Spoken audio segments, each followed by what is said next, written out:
Chairman Schwab, I'm from Japan. May I ask From? you for? I'm from Japan, Yeah? and may I ask you for a comment? No, We're on our way to the next thing. We're a bit late. I but can thank just you. walk with Thank you and then ask I think questions. we're gonna rush actually. But thank you. Thanks very much. Which media are you with?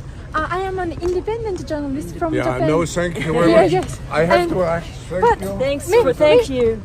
What you just watched was Japanese independent journalist Masako Ganaha try to ask Klaus Schwab a question outside one of his officially gated areas at the World Economic Forum in Davos.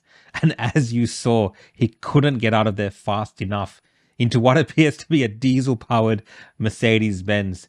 So much for the extinction level climate crisis they were pushing yesterday. Dear friends, scientifically, this is not a climate crisis. We are now facing something deeper. Mass extinction, air pollution, undermining ecosystem functions, really putting humanity's future at risk. This is a planetary crisis. All of this is laughable because the World Economic Forum is all about cooperation in a fragmented world this year.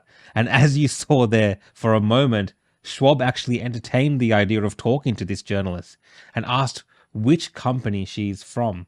Which media are you with? I am an independent journalist from Yeah, Japan. no, thank you very much. Yes. I have And- to ask. Thank you. But as soon as he found out she's independent and not from one of his controlled media companies partnering with the World Economic Forum, he didn't want a bar of it. Or was he just checking to see which organization she was from in case he could call the CEO and complain about one of the journalists stepping out of line? How dare they? Seriously, what corporation in a fragmented world are these globalists harping on about? They are too afraid to even step out and face questions in situations they don't have full control, right? Full and complete control over. They are too afraid to engage with citizen journalists. You only need to watch the latest video from Avi and Ezra from Rebel News to see the CEO of Pfizer refuse to answer almost 30 very straightforward questions about their company's products.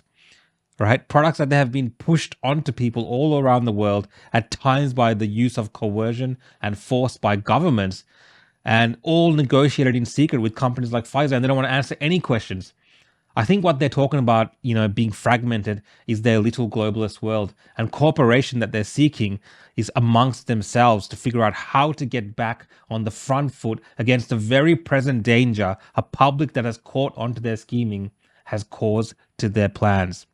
As always, guys, thanks for watching this video. You can now subscribe. Well, you could always subscribe to my YouTube channel, but I'm uploading more and more content to YouTube. And of course, come to Twitter. If you're not on Twitter, I implore you to join up to Twitter, and the discussions there are a lot more free flowing because there's a lot less censorship happening there at the moment. Thanks, guys. See you next time.